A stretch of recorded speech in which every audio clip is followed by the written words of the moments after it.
وہ سوال میرے مجھ سے 370 धारा हटे हुए 7 साल हो गए आज कितना प्रभाव देखते हैं आप जम्मू कश्मीर में इसका? देखिए आज भी वहाँ पर खत्लो गारतगिरी हो रही है और मेरा आज भी मानना है कि वो सुप्रीम कोर्ट का फैसला ज़रूर आया, हम उसकी इज्जत करते हैं, मैं उसको सुप्रीम कोर्ट के फैसले को हम गलत मानते हैं कि वो अनकॉन्स्टिट्यूशनल तरीके से उसको हटाया गया था और अभी तक उसको स्टेट का दर्जा नहीं दिया जा रहा है।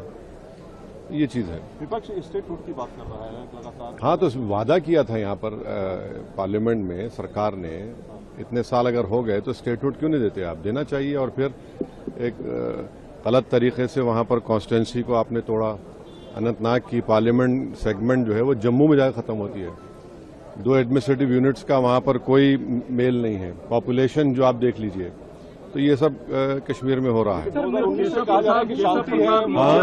मुफ्ती ने पीओजेके में जिस तरीके से शांति है उसकी तुलना जम्मू कश्मीर से की है। पीओजेके में जो हो रहा है मैं इसको कंडेम करता हूँ। जिस तरीके से वहाँ पर लोगों को मारा जा रहा है वहाँ की सरकार की तरफ से, मैं उसको कंडेम करता हूँ। केशव प्रसाद मौर्य ने मदरसा पर सवाल उठाया ये कहते हुए कि मदरसा में जो लोग पढ़ते हैं वो किस माइंडसेट के बनते हैं, ये सबको मदरसे से आतंकवादी निकलते हैं। हाँ, ये बोलना, आप अल्फाज को चाप के क्यों बोल रहे हैं? लगता है मोहब्बत है क्या कोई? वो दहशतगर्द बोल रहे सीधा। हाँ, तो ऐसा है ना कि आदमी की जहालत उसके अल्फाज जो जबान से निकलते हैं जाहिर हो जाती है। क्योंकि ये लोग ना इनके जो बुजुर्ग थे वो कभी आज़ादी की लड़ाई में हिस्सा लिए।